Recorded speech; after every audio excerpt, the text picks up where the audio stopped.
My name is Moses from the Chronicles with Leanna. Good evening. Today I wanted to talk about, this whole rage around, Black Lives Matter, the rape issues, and a few other issues, whether Nigerian related or non-Nigerian related, sort of creating a conversation around whether they are more Nigerian than they are foreign, or they are more foreign than they are Nigerian, and whether we as Nigerians should try to concentrate on what is our own problems, or what's our own developmental problems that we need to solve fundamentally and not have to pick the other issues here. But then something came up and I thought that it was going to be of interest to people and I should talk about it. And that is the issue of stamp duty. From my own stance, I think that stamp duty is supposed to be something for the postal agencies to discuss and not something for a consumer who uses a bank account. My understanding of what stamp duty is supposed to be the stamp you place on a document when it's been shipped. So in the context of what stamp duty should be, is that you submit a check, that check has to go to a clearing office, so they take a stamp and place on it, and that stamp carries a duty of that 15 naira. It used to be around like 5 kobo, which was like the initial start of value for that stamp duty, but apparently because of inflation and all of that, it was put at 15 naira at a flat value. Now, when that stamp is placed on that letter, that fee is usually charged to the bank, but however, the postal agency sort of saw that there was a lot of money coming out from there. It was better to transfer that value or transfer that fee after conversations with the commercial banks to the customer or to the consumer. This is supposed to apply for check, bank drafts, and some other documents that has to go from one bank branch to the other for approvals to happen, especially in those days where there weren't phones, there weren't emails, and a bunch of other things. So the only channel was through a postman from one banking office to another banking office, or from one bank branch to another bank branch. However, there was need for the CBN to make more money, and there was need for the postal agencies to also make more money immediately after installing the new DG of the postal agency, which is NIPOST. So there was now a conversation of, do we awaken this, or do we leave it, or do we let it go? However, it's going to be a very huge channel. I remember a former firm I used to work for needing to pay around roughly around 7 million in a month on stamp duty fees, basically. And this was because they didn't transfer to the customer. Now, take for instance a commercial bank like Zenith or a commercial bank like GTB having to pay stamp duty for its customers. That will be running into billions, and it could be a loss for the bank itself. So they would rather transfer these fees to the customer. I wouldn't blame them for this. It's just a policy thing that is now affecting them. And in turn, since there is a middle ground, which is the customer, it is not transferred to that customer who then bears these fees. However, for every one of us, we see the difficulty in us continuing to pay for something we do not know anything about. I never use bank drafts. I haven't even had to. I have 2 checks here, one for my corporate entity and one for my personal bank account. I have never used any one of them because I thought it was more important to actually write proper, maybe invoices and then do bank transfers instead of all of that. So I have never had to use it. So I don't see where I literally have to use that option of, stamp duty. Now on to the conversation of how you can escape this. Now, immediately after the, early folding of banks, the Savannah banks and the likes, what happened was that the banking industry saw a need for customers' funds to be insured. So a body was created that was called, so in 1988, a body was created called the NDIC, that is the National Deposit Insurance Company. Now what happens is that by the name you see, It means that every deposit you make has an insurance on it.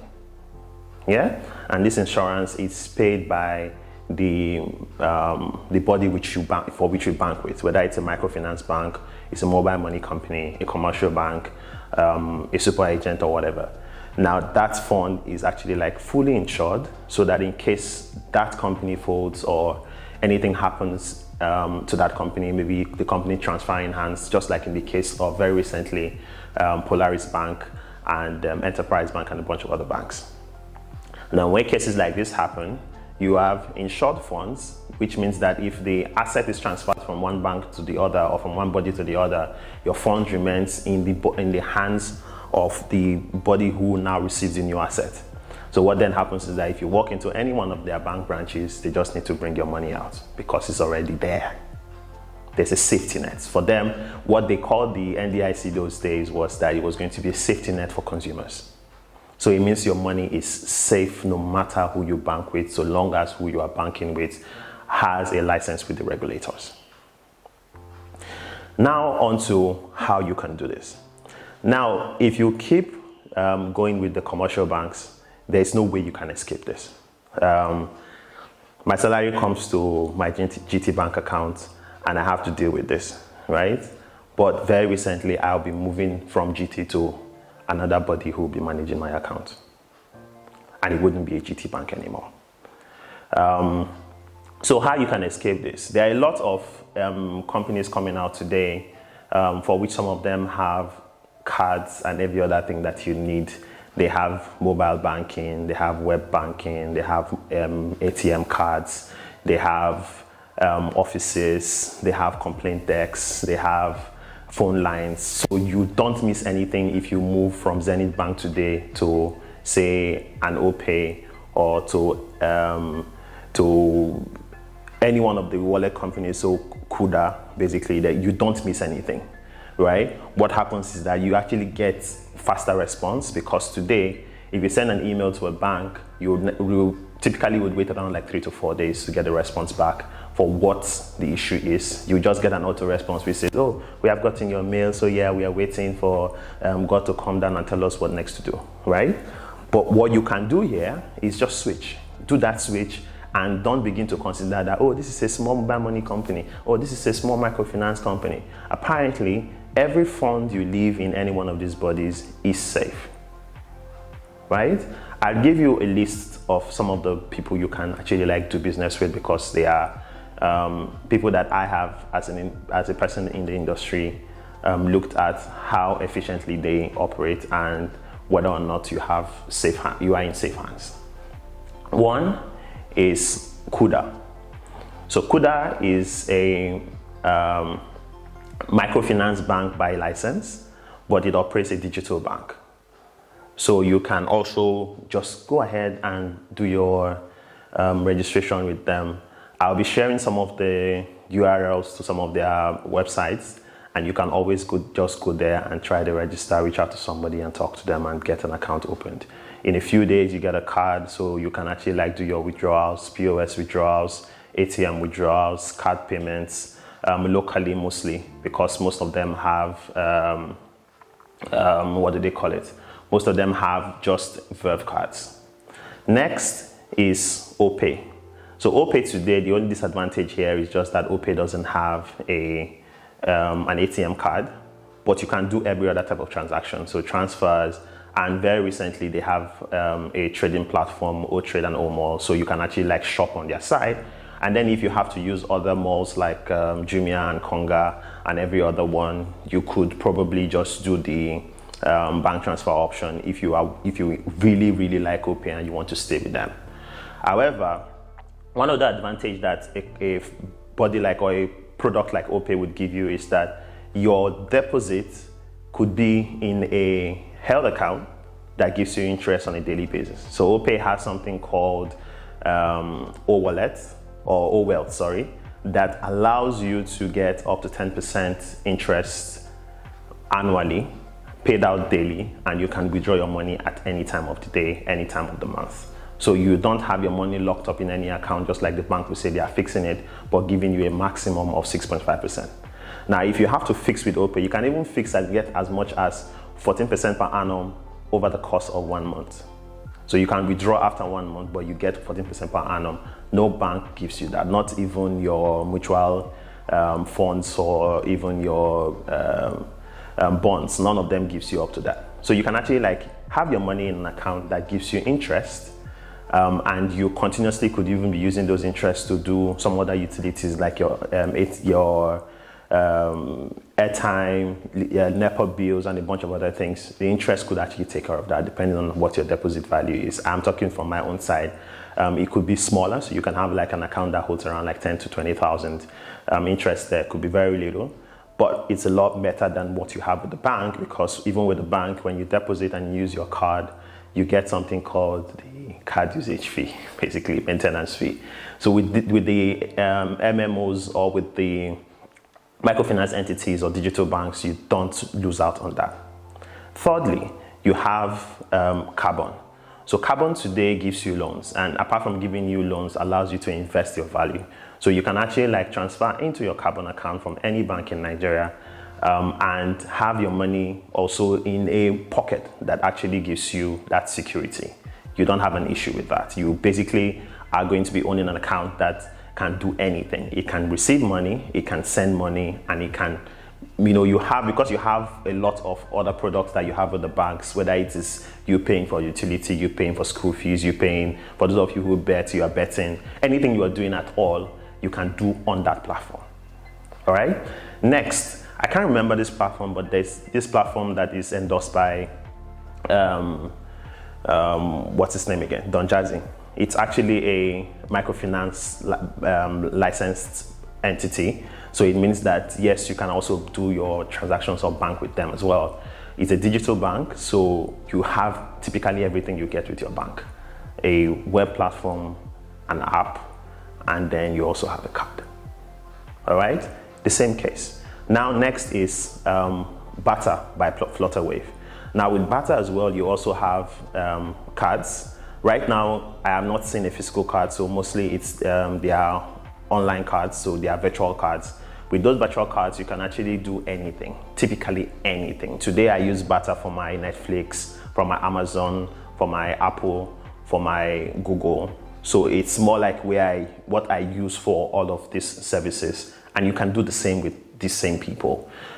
You can transfer from any bank in Nigeria, just like all the others. You can transfer from any bank in Nigeria into those accounts, and they can hold your money, and there are products in there that you can buy into and get interest.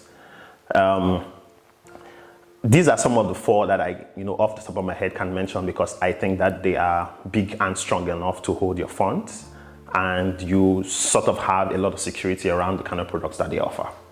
There are a few others that I'll share in the description box, just like I'll share the link to the other four that I mentioned. However, please, there is no point, screaming about Access Bank going 2 months behind and withdrawing your stamp duty, or going 1 month behind and keeping a debit on your account for whenever you put in money there. You can just ditch that account and move on to something that works. Today, there isn't stamp duty on those accounts on any one of these digital platforms. So you could as well just enjoy that flexibility now. If anything happens and then it comes back, all well and good. You don't lose anything.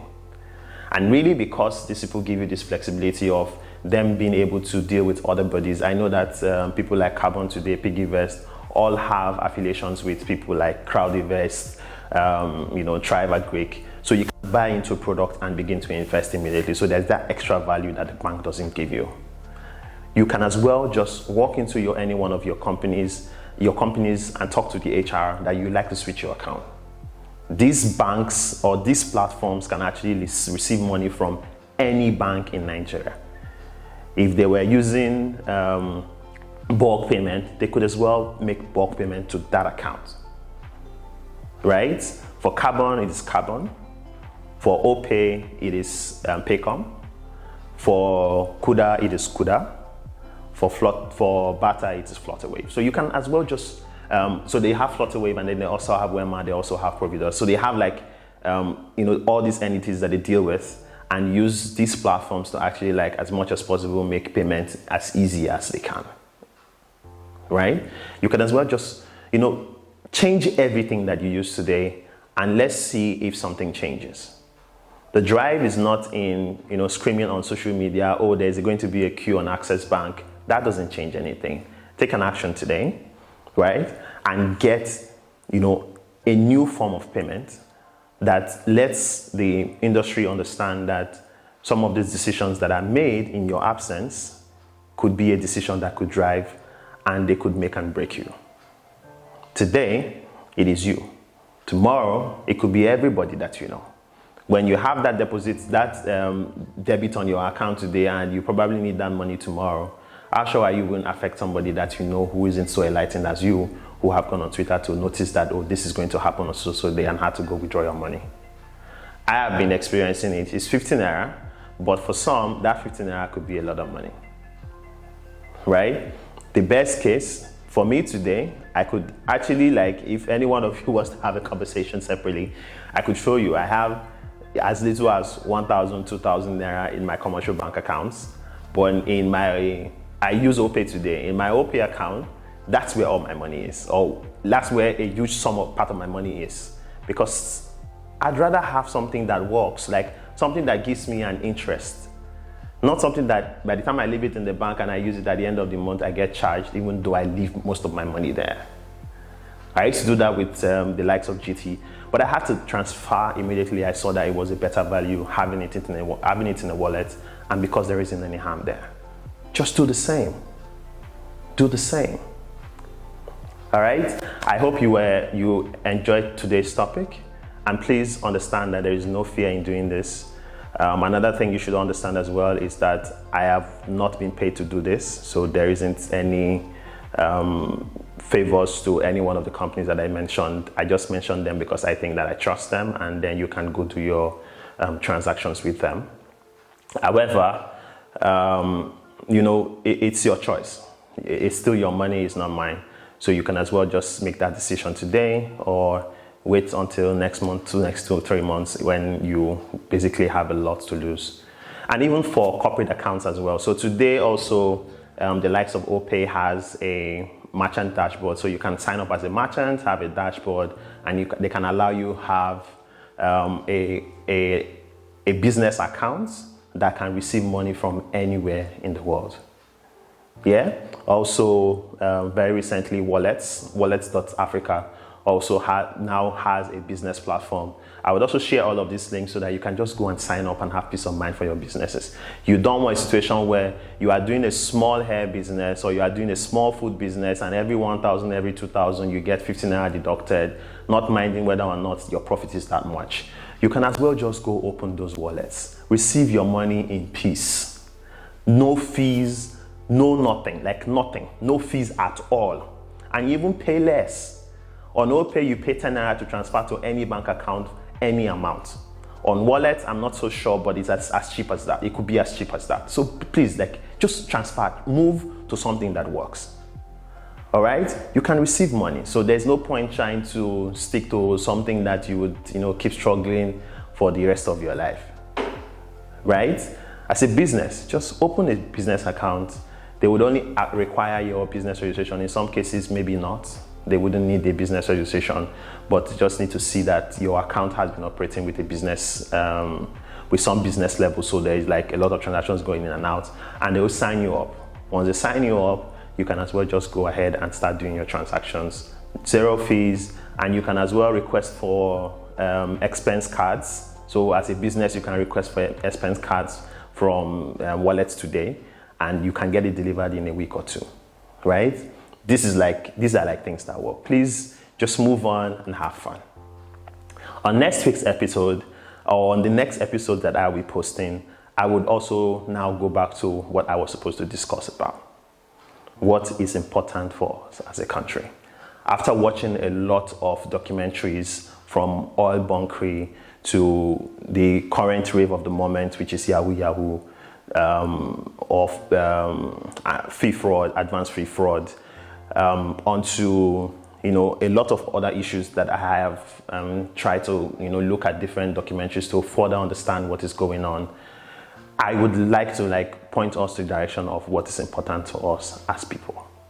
In our next episode, it will be airing pretty soon, and I hope you enjoy it.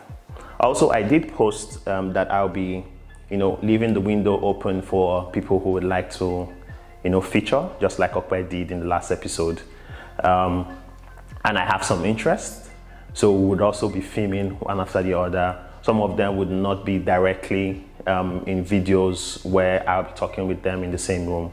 Some of them, because they are not in the States, and they are not in this state, which is Lagos, where I'm based, or they are not even in the country, which is Nigeria. So we would have to shoot over records. They would have the option of clear or dark, right? Today I'm shooting clear because I just think that at least let's have a conversation where you see my face for the first time. All right, thank you so much, everyone, and have a blessed week and a wonderful day.